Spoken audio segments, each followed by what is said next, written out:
Assalamualaikum warahmatullahi wabarakatuh. Kami dari salah satu kelompok kelas 12 TKJ 3 akan mempresentasikan tugas video presentasi routing. Pengertian routing dan router. Routing adalah proses pengiriman data maupun informasi dengan meneruskan paket data yang dikirim dari jaringan satu ke jaringan lainnya. Konsep dasar routing bahwa dalam jaringan WAN kita sering mengenal yang namanya TCP/IP, Transmission Control Protocol atau Internet Protocol, sebagai alamat sehingga pengiriman paket data dapat sampai ke alamat yang dituju host tujuan. TCP/IP membagi tugas masing-masing mulai dari penerimaan paket data sampai pengiriman paket data dalam sistem, sehingga jika terjadi permasalahan dalam pengiriman paket data dapat dipecahkan dengan baik. Berdasarkan pengiriman paket data, routing dibedakan menjadi routing langsung dan routing tidak langsung.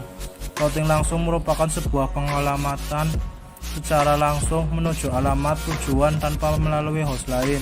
Contoh, sebuah komputer dengan alamat 192.168.1.2 mengirimkan data ke komputer dengan alamat 192.168.1.3.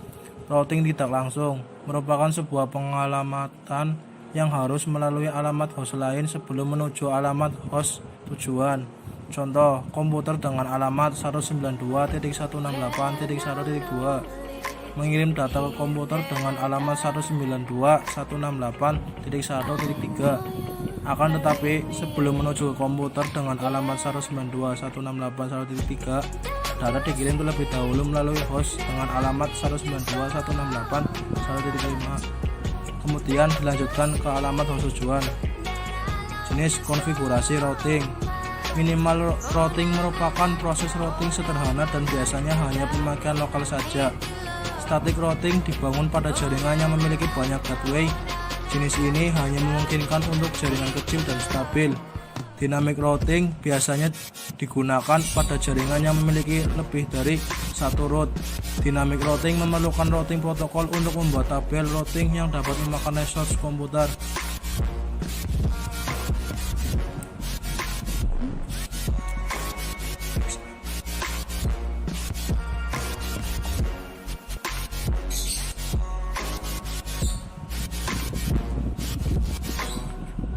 Secara umum, jenis router ada dua macam diantaranya. Router statik merupakan router yang mempunyai tabel routing statik sehingga harus disetting secara manual oleh administrator. Router dinamik merupakan router yang memiliki tabel routing dinamik yang memiliki kemampuan mendengarkan lalu lintas jaringan dan saling berhubungan dengan router yang lain. Prinsip dan cara kerja routing. Macam-macam routing protokol. Routing protokol adalah protokol yang terdapat pada routing dinamik. Dynamic routing. Routing protokol bertugas untuk menentukan jalur terbaik yang akan dilewati oleh data serta memperbarui informasi tabel routing apabila terjadi perubahan jaringan. Sebelum membahas ke masing-masing routing protokol, akan saya bahas klasifikasi dari routing protokol terlebih dahulu. Silakan lihat gambar di bawah ini. Apabila kurang jelas bisa diklik.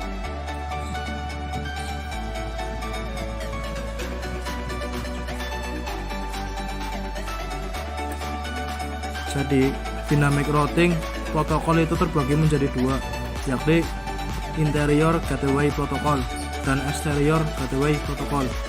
Interior gateway protocol adalah routing protokol yang digunakan pada jaringan yang terletak dalam satu AS autonomous system yang sama. Autonomous system sendiri adalah sekumpulan jaringan yang dikelola dan dikendalikan oleh otoritas administratif tunggal yang menggunakan kebijakan routing internal yang sama. Exterior Gateway Protocol. Jika IGP digunakan untuk menghubungkan router-router yang terletak dalam satu AS yang sama, maka EGP merupakan kebalikannya, yakni routing protokol yang digunakan untuk menghubungkan jaringan routing antar autonomous system. Routing protokol ini digunakan untuk routing keluar AS, oleh karena itu disebut Exterior Gateway Protocol. Masing-masing routing protokol yang telah dibahas di atas. 1. RIP. Routing Information Protocol. RIP merupakan routing protokol jenis distance vector. Pemilihan jalur routing berdasarkan jarak terdekat dari router ke tujuan. Jarak dari router ke tujuan ini disebut dengan hop count, sedangkan jarak antar router disebut hop. RIP terdiri dari versi 1 dan 2. Kelebihannya mendukung VLSM dan CIDR. RIP versi 2 mudah dalam konfigurasi, tidak kompleks, mampu menonaktifkan auto summary route, mendukung mekanisme autentikasi. Kekurangan tidak mendukung VLSM dan CIDR. Memiliki batas maksimal 15 hop, tidak bisa menerima update informasi dari RIP versi 1. Proses convergence yang lambat, melakukan update informasi terus menerus sehingga dapat membuat tarik menjadi padat. 2. EIGRP Enhanced Interior Gateway Routing Protocol merupakan Cisco proprietary, yakni routing protokol yang hanya terdapat pada router Cisco. Meskipun termasuk dalam distance vector routing protocol, namun EIGRP tidak menggunakan hop count untuk melakukan pemilihan jalur routing. Kelebihannya mendukung VLSM dan CIDR, memiliki hop count maksimal 224. Proses convergensi yang cepat, memiliki jangkauan network yang lebih luas dari RIP, mampu menonaktifkan auto summary route. Kekurangan merupakan Cisco proprietary sehingga hanya dapat menggunakan pada router Cisco. Melakukan update informasi terus menerus menggunakan lebih banyak resource router. 3. OSPF Open Shortest Path First. OSPF merupakan link state routing protokol di mana pemilihan jalur routingnya menggunakan kondisi link. OSPF akan memberikan harga cost untuk setiap link yang ada. Cost yang memiliki nilai paling kecil akan dijadikan sebagai acuan untuk menentukan jalur routing. Kelebihannya digunakan pada jaringan berskala besar, mendukung VLSM dan CIDR, tidak memiliki batasan pada hop count, unlimited hop count. Merupakan open standar protokol sehingga bisa digunakan pada vendor yang berbeda. Proses convergence yang cepat, mendukung mekanisme autentikasi, hanya melakukan update ketika terjadi perubahan jaringan. Kekurangan mengkonsumsi banyak resource, membutuhkan perencana dalam mendesain dan mengimplementasikan dalam jaringan. IS Intermediate System. ISIS merupakan link state routing protokol yang termasuk dalam kategori IGP. ISIS menggunakan algoritma Dijkstra seperti OSPF untuk menentukan jalur routing. Pada ISIS juga terdapat konsep area seperti OSPF, namun area pada ISIS berbeda dengan area pada OSPF, seperti gambar di bawah ini. Kelebihannya memiliki keamanan yang lebih terhadap informasi routing update, mendukung VLSM dan CIDR, proses convergence yang cepat, scalable, hanya melakukan update ketika terjadi perubahan jaringan. Kekurangan konfigurasi lebih rumit. 5. BGP Border Gateway Protocol. BGP merupakan satu-satunya routing protokol yang berfungsi sebagai exterior gateway protocol. BGP menghubungkan router-router yang berbeda AS. BGP terletak di bagian terluar dari suatu AS. Kelebihan lebih powerful dari routing protokol yang lain karena BGP berfungsi sebagai exterior gateway protocol, mendukung VLSM dan CIDR. Kekurangan konfigurasi yang lebih kompleks.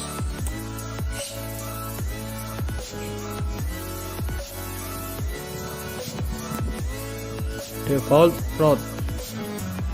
Default route adalah jalur default untuk paket yang mempunyai alamat network tujuan tertentu tetapi tidak dapat di routing tabel router yang disinggahi.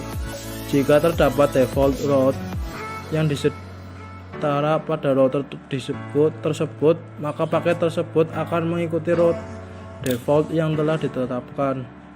Biasanya default route didefinisikan dengan alamat 0.0.0.0 atau 0. Kekurangan dan kelebihan dari default route. Kekurangannya, terdapat routing yang tidak diperlukan karena default route. Kemungkinan semua route akan menerima routing yang tidak diperlukan. Kelebihan, konfigurasi yang cukup simpel. Konfigurasi kali ini tidak menggunakan IP interface untuk menambahkan tabel routingnya. Akan tetapi menggunakan default routing yaitu 0.0.0 atau 0 seperti gambar di bawah ini. Isi IP address di setiap interface seperti yang ada di bagian sini. Ini adalah isi IP addressnya, dan juga ini kelanjutannya, dan juga ini, dan ini default route ditandai dengan S bintang. Dan lakukan pengujian juga dari PC client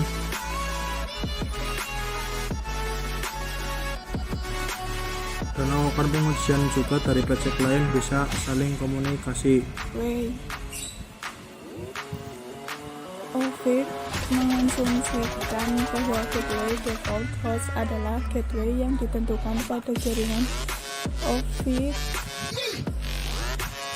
GM. Dengan mengingat hal itu, beberapa pengguna Ovid menggunakan topologi jaringan ini. Administrator membuat jaringan baru yang menetapkannya sebagai jaringan display. Host Ovid terhubung ke dua jaringan, Ovid 10.0.0.0 via ETH0 dan jaringan display 20.0.0.0 via ETH1. Seorang pengguna pada subnet berbeda dari host kemudian terhubung ke mesin, memilih FM dengan host, dan kemudian membuka konsol speak baru.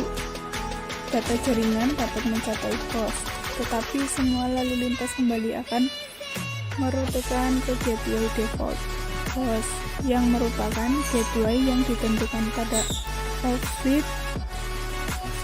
GM. Dicapai melalui ETH0, lalu lintas kembali akan mencapai R1, tetapi R1 tidak memiliki rute ke laptop pengguna, dan akan demikian paket akan turun di R1. Dengan kata lain, speak tidak akan bekerja. Secara lebih sederhana, ping tidak akan berfungsi dari laptop pengguna ke host Ovid dengan asumsi mereka tidak berada di jaringan yang sama. Lalu lintas akan mencapai host dengan sukses, tetapi semua lalu lintas kembali akan dialihkan melalui gateway default host melalui ETH0. Paket akan mencapai R1 dan kemudian akan jatuh karena R1 dapat merutekan ke laptop pengguna. Manual configuration example.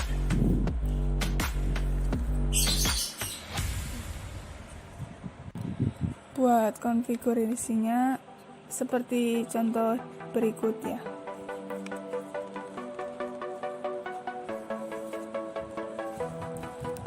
DHCP selama instalasi FDSM, skrip tambahan akan dibuat di bawah /etc/dhcp/dhcline.b dan disebut source routing as. Kami akan menggunakan DHCP untuk memanggil skrip baru dari setiap kali antarmuka. DHCP dinaikkan atau turun. IP statis.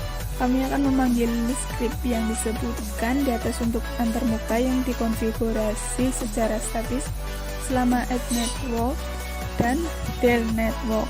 Dua file akan dibuat selama add network. Del network akan menghapus file yang sama. File-file tersebut adalah rute dan aturan ditempatkan di /etc/sysconfig/network. Aturan perutean baru akan ditempatkan di file root, dan aturan baru di file aturan. Kedua file ini dipanggil selama script if init. Switching, pengertian switching, cara kerja, fungsi, jenis, dan kelebihannya. Pengertian bridging. merupakan sebuah alat yang bisa menghubungkan suatu jaringan komputer yakni LAN, Local Area Network, dengan jaringan LAN yang lain. Brick disebut juga menghubungkan tipe jaringan komputer yang berbeda. Contohnya seperti Ethernet atau juga Fast Ethernet atau tipe jaringan yang serupa lainnya. Macam jenis brick. Pertama, brick lokal. Brick lokal ini merupakan jenis brick paling sederhana.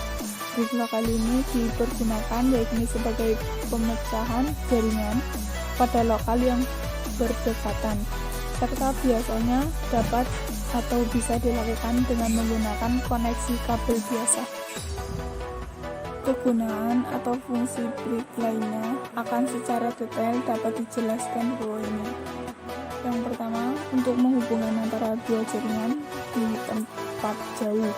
Secara geografis, diilustrasikan saja, di sebuah universitas terdapat beberapa bangunan yang terpisah untuk cukup jauh. Akan lebih ekonomis untuk memiliki LAN yang terpisah di beberapa bangunan serta menghubungkannya dengan brick. Yang kedua, otonomi dari beberapa jaringan. Seperti di jaringan perkantoran, tiap-tiap departemen itu memiliki kepentingannya masing-masing, mempunyai komputer pribadi, workstation, dan juga servernya tersendiri. Tiap-tiap departemen yang tujuannya itu berbeda akan lebih baik dengan menggunakan jaringan yang berbeda namun terhubung dengan penggunaan brick. Yang ketiga, untuk mengakomodasi beban jaringan. Apabila sebuah universitas banyak workstation yang kelebihan beban disebabkan banyak digunakan oleh mahasiswa dan juga dosen untuk dipakai meminta file yang berbeda di mesin server, digunakan untuk mengunduh ke mesin pengguna itu dengan berdasarkan permintaan. Misalkan ukuran file besar, maka hal tersebut akan sedikit menghambat penyimpanan di LAN tunggal, sehingga akan lebih baik lagi apabila menggunakan dua LAN yang dihubungkan dengan brick. Cara kerja brick. Untuk dapat memahami cara kerja brick ini bisa disamakan seperti repeater yang cerdas. Repeater ini bekerja yakni dengan proses menerima sinyal yang datang dari sebuah kabel jaringan dan juga melaksanakan amplifikasi pada sinyal itu. Lalu kemudian itu mengirimkan sinyal itu ke kabel jaringan yang lainnya. Repeater juga melakukan proses ini secara buta tanpa mengamati isi pesan yang terkandung di dalam sinyal tersebut. Kelebihan dan kekurangan bridging. Untuk kekurangannya, seperti tidak memungkinkannya transmisi dengan melalui jalur atau protokol yang berbeda, serta brick juga hanya dapat meneruskan paket dari satu jaringan ke jaringan lain dengan kecepatan 10 Mbps. Untuk kelebihan dari brick ini ialah hanya dapat bekerja pada lapisan data link, sehingga dari hal tersebut tidak dapat terjadi transmisi dari satu protokol ke protokol lainnya. Perbedaan brick dan switch.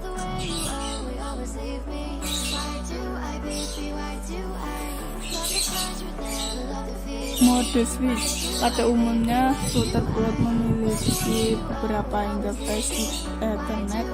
Melalui interface tersebut merupakan interface router yang setiap interface-nya harus terhubung ke jaringan yang berbeda-beda. Namun, interface tersebut dapat berfungsikan sebagai port switch. Untuk menghubungkan beberapa port Ethernet dibutuhkan hardware khusus yakni switch yang ditanam di router board. Sebuah router board bisa berfungsi sebagai switch bila dalam router tersebut tidak terpasang switch. Switch mampu melakukan formatting frame Ethernet secara duplex dan depending tanpa mendanai prosesor di router. Ketika lelah melakukan pengetesan untuk mengetahui penggunaan CPU load, bila menggunakan teknik switch ini, lalu bagaimana hasilnya? Berikut hasil pengetesan yang sudah dilakukan. Terlihat bahwa CPU loadnya 0%. Kenapa bisa begitu? Karena proses switching terjadi di level hardware, yakni pada switch chip yang tertanam di router board hingga tidak membebani prosesor.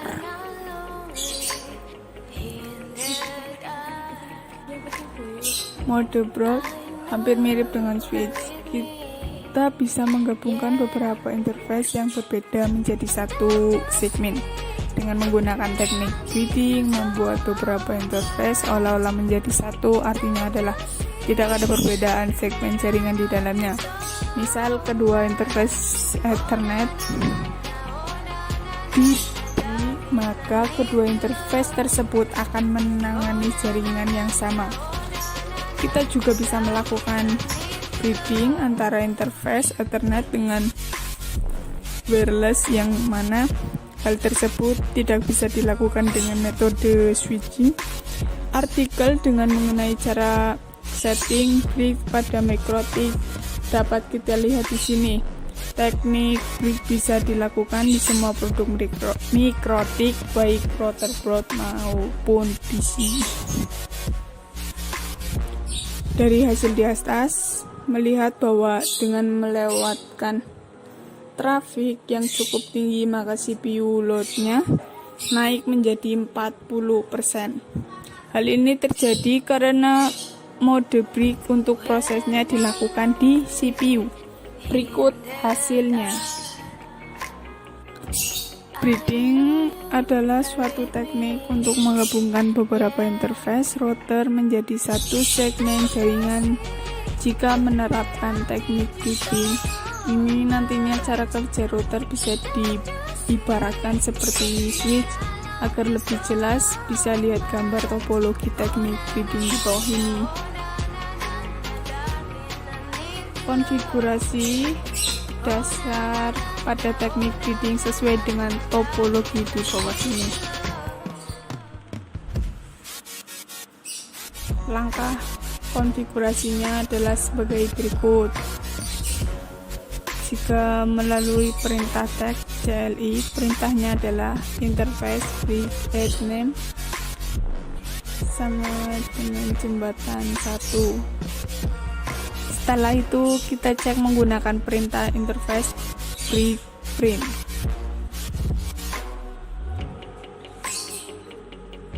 Setelah itu kita cek menggunakan perintah interface break point print. Setelah itu kita cek menggunakan perintah text interface breakpoint print. Jika melalui Winbox GUI, klik menu break, sub menu break, dan edge, lalu buat konfigurasi seperti perintah teks di atas, lalu bisa dilihat gambar di bawah. Untuk memasukkan interface Ethernet 1 dan Ethernet 2 ke dalam interface break melalui Winbox, klik menu break, sub menu port, plus add, lalu tambahkan interface-nya. Konfigurasi pada router 2. Setelah kita membuat konfigurasi interface break, maka router MikroTik 1, sekarang kita lakukan konfigurasi yang sama pada router MikroTik 2. Sekarang kita tambahkan IP address untuk port Ethernet router 1 dan 2. Setelah itu pada PC klien router 1 dan 2.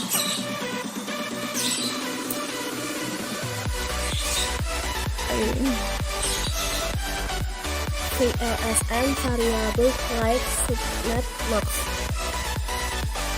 VLSM atau Variable Like subnet max adalah jenis perhitungan subnetting di mana panjang subnet max yang kita berikan akan disesuaikan dengan banyaknya jumlah host di setiap subnet tersebut. Ada dua teknik perhitungan subnetting, VLSM dan VLSM. Sebagai permulaan, ini topologi yang akan kita bahas. Ada 3 network di topologi tersebut.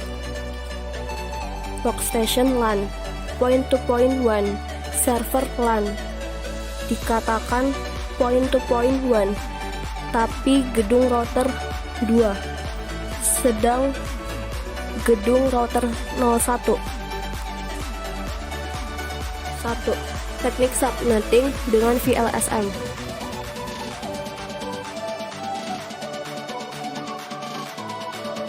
Dari IP space 192.168.10.0/24, berarti kita mempunyai 254 lembar host yang bisa dihitung-hitung dialokasikan.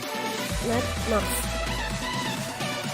VLSM atau variable like subnet max adalah jenis perhitungan subnetting di mana panjang subnet max yang kita berikan akan disesuaikan dengan banyaknya jumlah host di setiap subnet tersebut. Ada dua teknik perhitungan subnetting, VLSM dan VLSM. Sebagai permulaan, ini topologi yang akan kita bahas. Ada 3 network di topologi tersebut. Workstation LAN, point-to-point WAN, server LAN.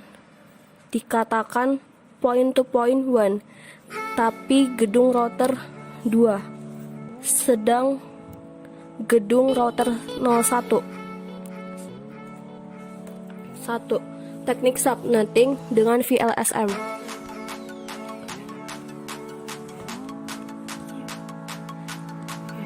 Dari IP space 192.168.10.0/24, berarti kita mempunyai 254 lembar host yang bisa dihitung-hitung dialokasikan.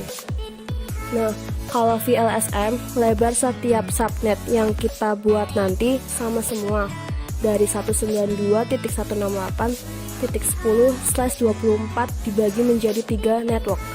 Kita bisa pakai workstation LAN, point-to-point server LAN. Gambarnya contoh seperti berikut. A. Menentukan subnet max untuk kebutuhan jumlah host. B. Ini perhitungannya. C. Subnet yang terbentuk. 2. Teknik subnetting VLSM dibagi menjadi 2.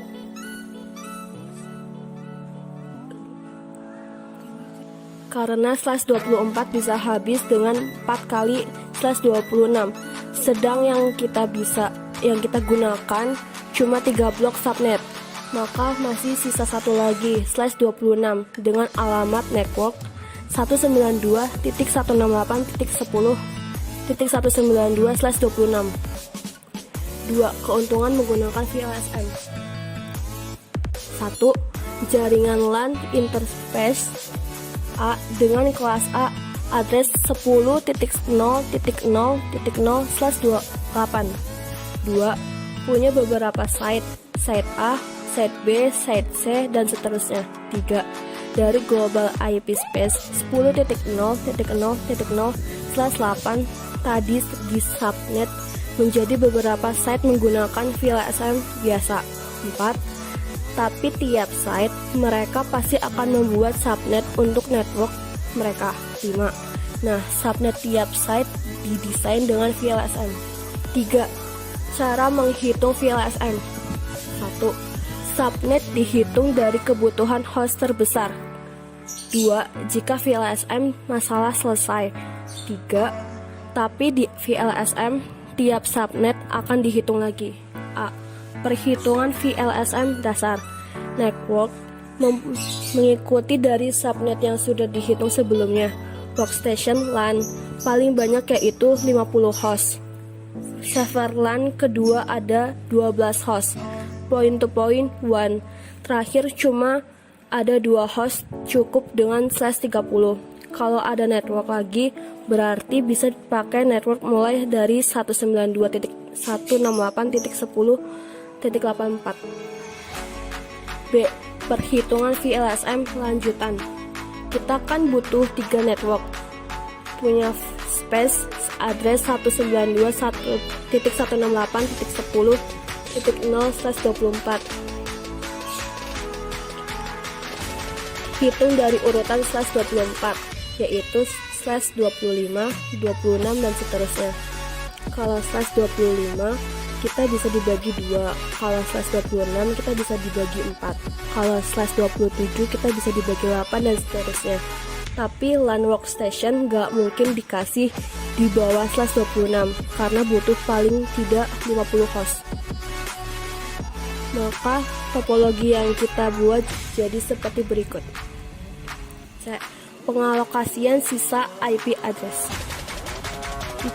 Desain subnet yang efektif dengan VLSM dan VLSM. Di sana sudah dijelaskan bahwa ketika membuat subnet, bedakan network LAN dan WAN. Bisa dengan satu kelas IP asal jauh jaraknya, atau bedakan kelas IP dan address. Contoh penerapan VLSM. Berikut list kebutuhan IP address. IT sama dengan 10 IP, HRD sama dengan 20 IP, Finance sama dengan 60 IP, Marketing 100 IP. Perhitungan 1. Marketing sama dengan 100 IP. Subnetting yang dapat digunakan untuk kebutuhan 100 IP address dari total 254 IP address adalah /25. Contoh penerapan VLSM. 2. Finance sama dengan 60 IP. Berdasarkan ketersediaan IP setelah divisi marketing menggunakan IPv subnet. Ke-1. Pada jaringan perusahaan, divisi finance dapat menggunakan subnet kedua dari tabel subnetting jaringan, sehingga tersedia 120 IP yang bisa digunakan oleh divisi lain. 3. HRD 20 IP. Untuk kebutuhan IP di HRD, langsung saja kita tentukan prefix yang digunakan, yaitu /27 sama dengan 32 IP. 4. IT 10 IP. Divisi IT membutuhkan ketersediaan IP sebanyak 10, maka prefix yang bisa digunakan adalah /28 sama dengan 16 IP. Notasi CDR. Notasi CDR adalah sebuah cara untuk menuliskan subnet max dari sebuah IP address sehingga penulisannya menjadi lebih ringkas. Berikut adalah tabel notasi CDR yang mungkin bisa kamu hafalkan. IP address adalah sebuah sistem pengalamatan untuk setiap host yang terkoneksi ke jaringan berbasis TCP atau IP. IP address bisa dianalogikan seperti sebuah alamat rumah. Gambarnya contohnya seperti berikut.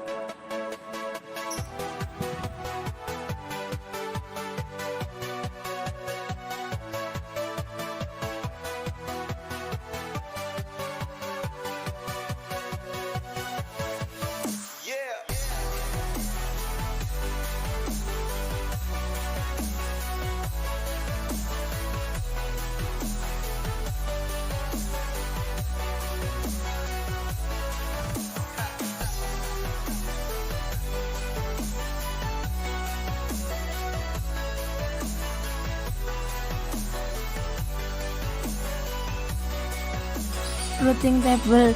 Tabel routing berisikan informasi keberadaan beberapa network yang terhubung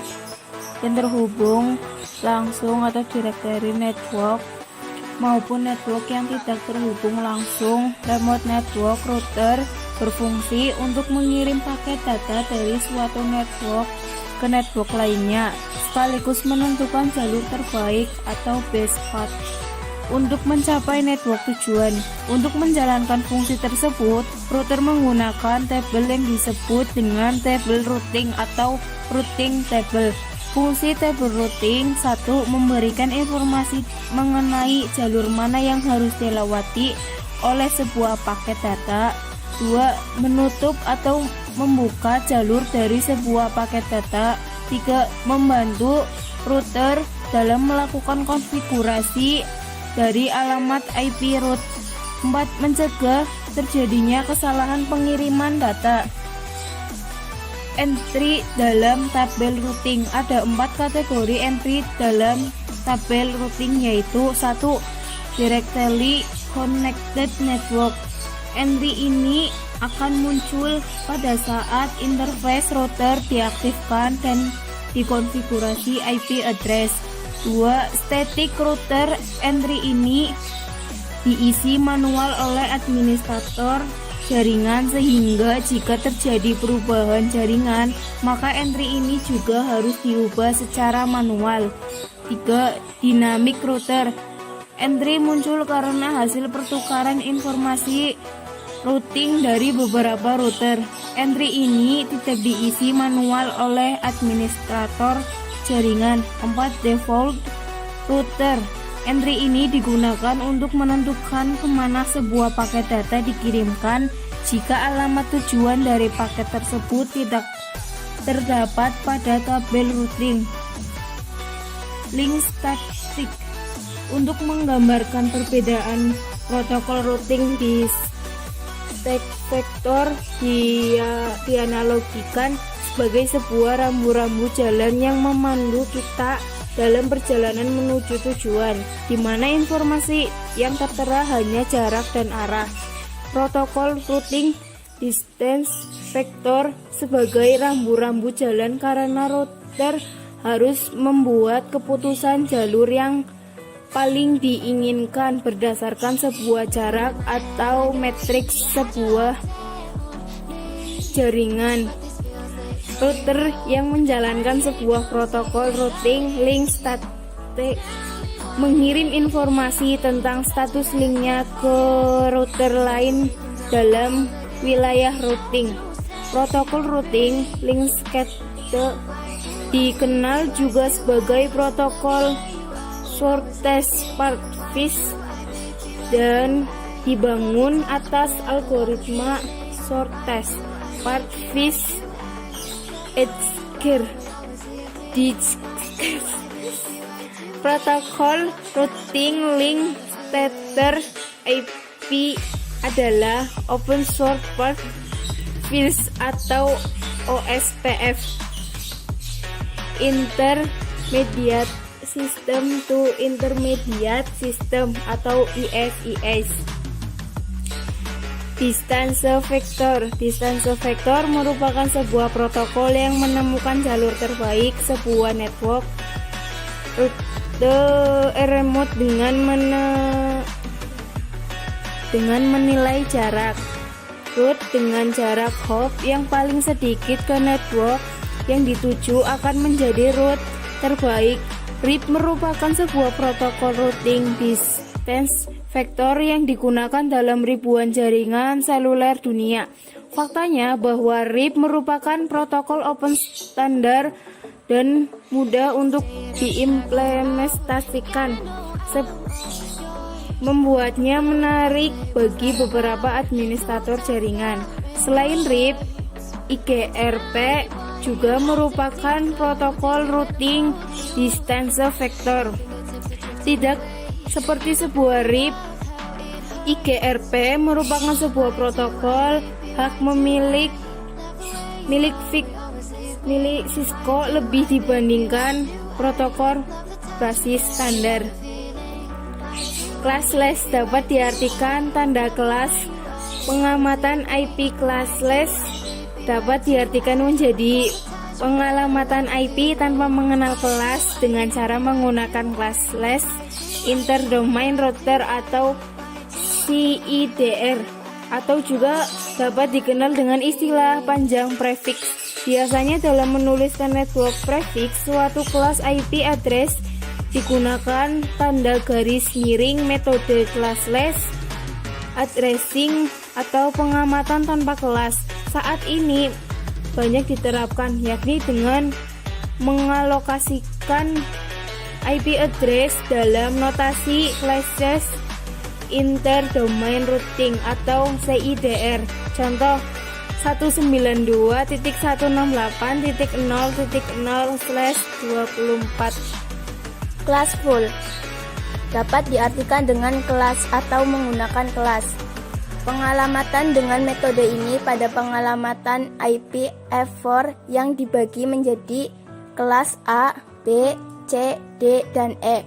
Pengalokasian host pada jaringan dengan menggunakan sebuah subnet mask yang sama, biasanya menggunakan protokol RIP F1 dan IGRP, di mana protokol ini tidak mempunyai file untuk menyimpan informasi subnet sehingga informasi-informasi subnet tidak dikirim.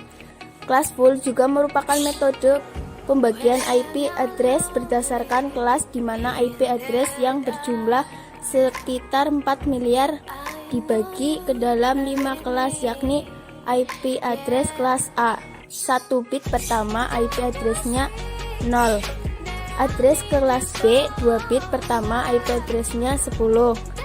Address kelas C 3 bit pertama IP-nya addressnya 110. Address kelas D 4 bit pertama IP addressnya 11110. Address kelas E 4 bit pertama IP addressnya 1111.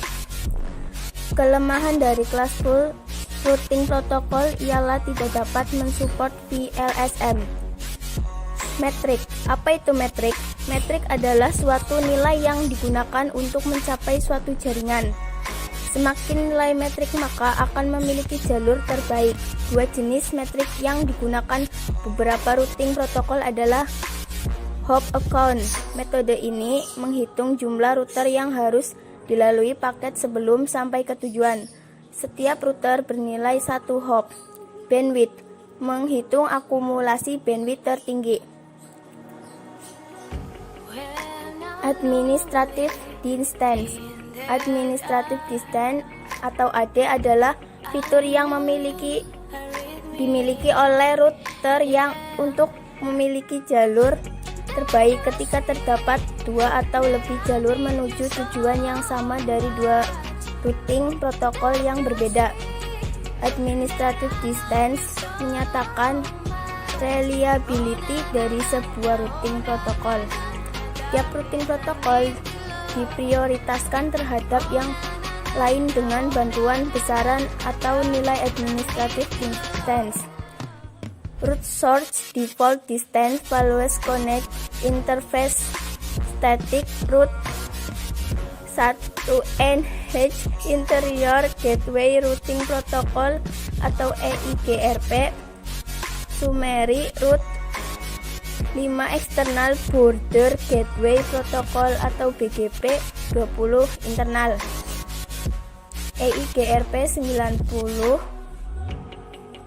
IIGRP 100 OSPF 1110, intermediate system to intermediate system atau ISIS, 115 routing information protocol atau RIP, 120 exterior gateway protocol atau EGP, 140 on demand routing OEDR, 160 external EIGRP, 70 internal BGP, 200 UNAW 225. Load balancing. Load balancing adalah teknik untuk mendistribusikan beban trafik pada 2 atau lebih jalur koneksi secara seimbang.